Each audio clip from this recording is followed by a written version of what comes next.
How careful should you be about the people that you follow? Stick around for some fruitful advice on Christian leadership.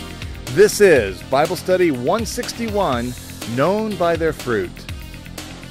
Hi everyone, this is Pastor Mark Pierce with Church Requel, and today I'm standing outside the patio of my backyard underneath our apple tree, and I think you'll see why here in just a moment. Today our Bible study is from Matthew chapter 7, verses 15 through 20. So if you have your Bible, join me as I take a look at my Bible today.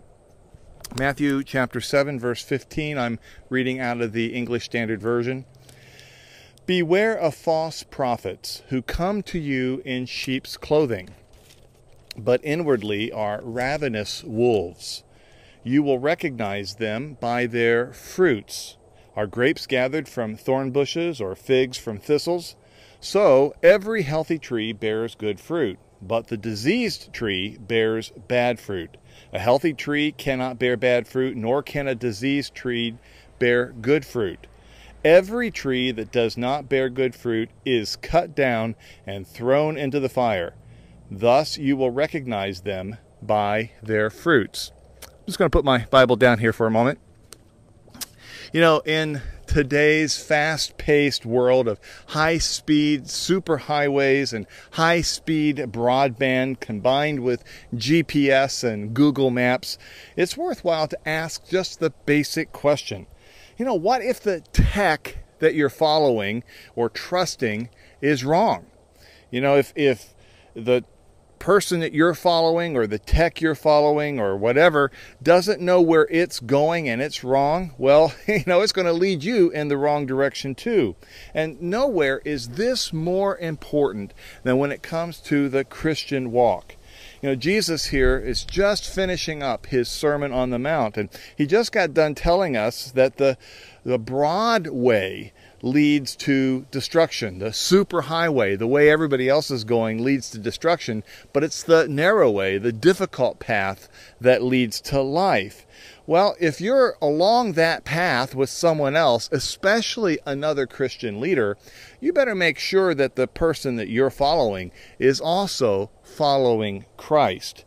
And so Jesus tells us it's really critical to know that not every Christian leader is necessarily a Christian. Jesus says, you know, some of these guys and gals are false prophets. They come dressed up in Christian garb. They speak the Christian lingo. They look like a Christ follower, but that's just on the outside. On the inside, what really counts, what God looks at, the inside of a person, you know, they're just a ravenous wolf, Jesus says. The inside doesn't match the outside. Of course, we need to remember that God is always a lot more interested on the inside than on the outside. We're told that God looks on the inside, man looks on the outside. But hey, you know what? We're human, right? The outside is all that we get. So how can we tell if someone really is a Christ follower on the inside? Well, Jesus gives us a couple of checkpoints. He tells us that we need to check the fruit of someone's life. The first checkpoint here is really the most basic, and that is, to put it into scientific lingo, check out the genome of the fruit of their lives. Jesus' way of saying it is that grapes don't grow on thorn bushes. You know, I might put it another way, and that would be that, there's a big difference between apples and oranges. Apples don't grow on orange trees. Oranges don't grow on apple trees. Watch the actions of a leader's life. What do they do?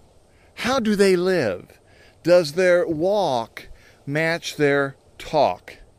Can you see their lives being filled with love and joy and peace and patience and kindness, goodness, faithfulness, gentleness, and self-control? Those are the fruits of a Christ follower's lives, according to Galatians chapter 5, verses 22 and 23. And any Christ follower, although certainly never perfect in any of these things, is going to be growing in their fruit. You're going to see people who are following Christ be more loving than they used to be, being more joyful than they used to be, being more kind than they used to be. So Jesus tells us to be checking the fruit. Do you see the fruit of a spiritual life that is characteristic of a Christ follower? But when it comes to leadership, Jesus tells us that there is a second checkpoint that we should be checking out as well. And that is that we should be looking at the Christian leader's fruit in terms of its healthiness. We should be asking the question, not only is it the right kind of fruit, but if it's a Christian leader, is it a healthy fruit? A healthy tree, Jesus says, bears healthy fruit. A diseased tree bears diseased fruit. And in the same way, it's true that a Christian leader very, very well may be Christian, but he may be so diseased himself or herself that he or she cannot help but grow diseased fruit.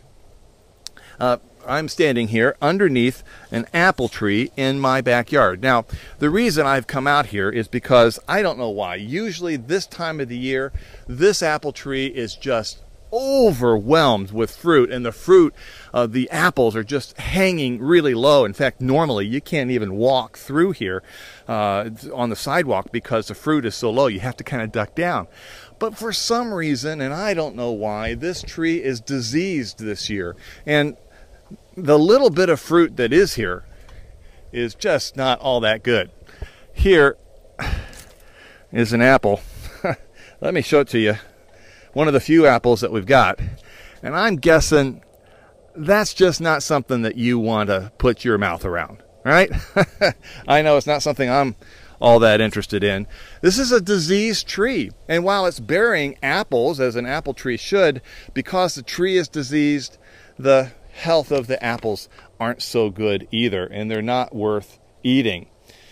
This last week I was part of a really interesting conference online. It was called the Nines Conference, and there were Christian leaders talking to other Christian leaders. And I got a lot of great notes. Go to my blog site if you want to see some great notes from that conference. But maybe one of the things that I remember the most is by a guy by the name of Bill Eason. And he said this: leadership is not about how many followers you have. The question is, according to Bill, what are your followers actually doing? Boy, did that set me back a little bit. See, it's not the number of followers I have, but what are the followers who are following me? What are they doing? What's the fruitfulness and the healthiness of what they're doing? You know, if I'm leading a healthy life and I'm a leader, the fruit of the people who are following me is also going to be healthy. So what's the takeaway from today's brief Bible study together?